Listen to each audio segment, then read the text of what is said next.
राम राम जी सारे दर्शकों ने मैं दीप सिंह आप सबका स्वागत है हमारे यूट्यूब चैनल बोल गबर बोल। इस टाइम भाई आदमपुर उपचुनाव की जंग जारी है भाई। 22 कैंडिडेट फाइनल हो गए हैं जिसमें 4 पार्टी मुख्य है और टक्कर बताई जा रही है जो कि बीजेपी और कांग्रेस में है। तो अपने साथ है हरियाणा के कृषि मंत्री जी जेपी दलाल जी। इन तक बातचीत करागे। मतलब जो 57 साल का गढ़ था भजन लाल का, उसमें पहली बार कमल का फूल खिलाने जा रहे हैं भाई। तो बातचीत करागे कुकर के प्लान रहेगा इनका। आदमपुर की जनता ने कुकर विश्वास में लेवगे। तो नमस्कार जी। नमस्ते जी। और ठीक हो? बिल्कुल भाई। गांव में जा रहे हो, कैसा माहौल लग रहा है जी आपको? गांव में फसलों का टाइम है, ज़्यादातर किसान तो अपने खेतों में खेती बाड़ी का काम कर रहे हैं और बहुत थोड़े आदमी जो घरों में रहते हैं। किसान के लिए इससे ज़्यादा खेत में रहने का जो जोर पड़ता है, जिसमें कटाई भी है, कढ़ाई भी है, आगे की फसल भी बोनी है, कपास भी चुगनी है। लेकिन इस हल्के का तासीर है, आपने खुद बताया कि पिछले 50, 55, 60 साल से एक ही परिवार की जीत हुई है जी। और आज के दिन हिंदुस्तान में, यानी दुनिया में, मोदी जी का डंका बज रहा है। भारतीय जनता पार्टी सबसे बड़ी पार्टी है, सबसे मजबूत संगठन है। तो एक तरफ तो भजनलाल जी का व्यक्तिगत प्रभाव, एक तरफ भारतीय जनता पार्टी का संगठन, साथ में मोदी जी का अंतर्राष्ट्रीय स्तर पर देश के लिए जो काम किए वो, फिर मनोहर लाल जी की जो नीति हैं, चाहे वो बदली हो, चाहे नौकरी हो, गरीब आदमी को बगैर उसके खर्ची पर्ची के नौकरी दी, समान विकास पे काम करवाए। और लोग ये भी मानते हैं कि इस इलाके के अंदर पिछले 30-40 साल से नहरों में पानी नहीं आता था। अब 4 महीने 5 महीने से तो लगातार पानी चल रहा है। किसानों को नहरी पानी मिला है, माइक्रो इरिगेशन की स्कीम मिली है, टैंक बनाने की सब्सिडी मिल रही है, फसलों के भाव अच्छे मिल रहे हैं, 125 करोड़ रुपये बीमा कंपनी से मिला है, खराबे का पैसा मिल रहा है। तो आम जनमानस ये है कि खुशी खुशी के माहौल में है जी। लोगों की भावना थी कि कुलदीप कांग्रेस छोड़ के इधर आए, और कांग्रेस में वो आए भी लोगों से पूछ के हैं। तो मुझे लगता है लोग जो कहते हैं वो सही होगा कि 2/3 वोट अकेले को मिलेंगे, 1/3 वोटों में बाकी जो कैंडिडेट है उनमें बंटवारा होगा, ये लोगों का कहना है। जी, कांग्रेस वाले आरोप लगा रहे हैं मतलब भव्य बिश्नोई जीत गया तो विदेश में जाएगा, ये बाहर ही है, विदेश में जाएगा, कौन इसके पीछे पीछे घूमेगा। और दूसरी बात बोल रहे हैं ये परिवारवाद की राजनीति कर रहे हैं, पहले बेटा था, फिर माँ थी, फिर दादा था, अब ये आगे। देखिए, आदमपुर हल्का एक परिवार की तरह से रहा है।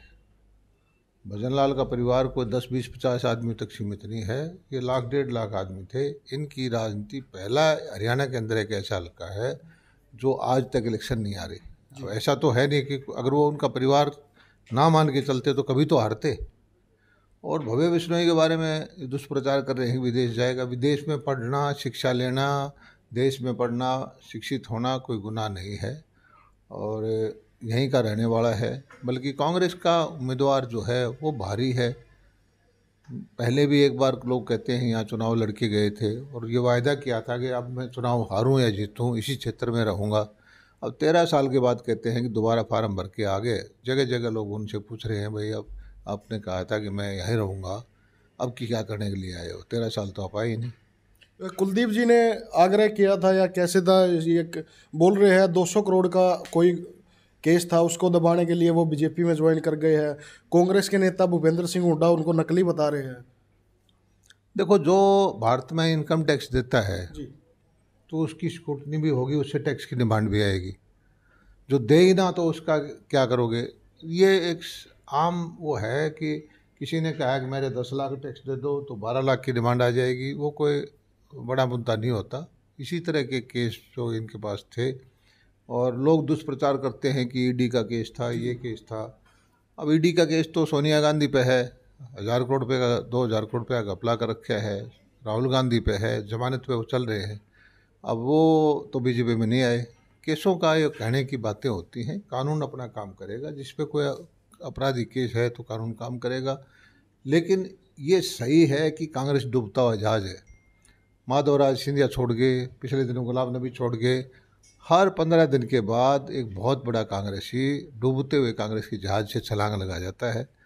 और कुलदीप ने भी सही फैसला लिया।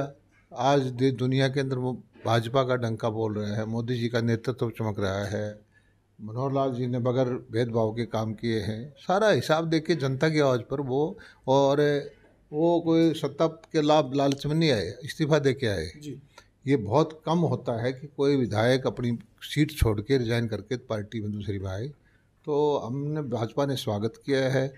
और जो भव्य बिश्नोई है उसकी तो स्लेट साफ है, शिक्षा ग्रहण की है, अब लोगों की सेवा करेगा। आपका बीजेपी का जेजेपी के साथ गठबंधन है जी। वो पहले बोला जा रहा था, दुष्यंत चौटाला का बयान आया था, दिग्विजय का बयान आया था, हमसे पूछा नहीं जा रहा, सीधा अनाउंस कर दिया है जो कैंडिडेट है आदमपुर में।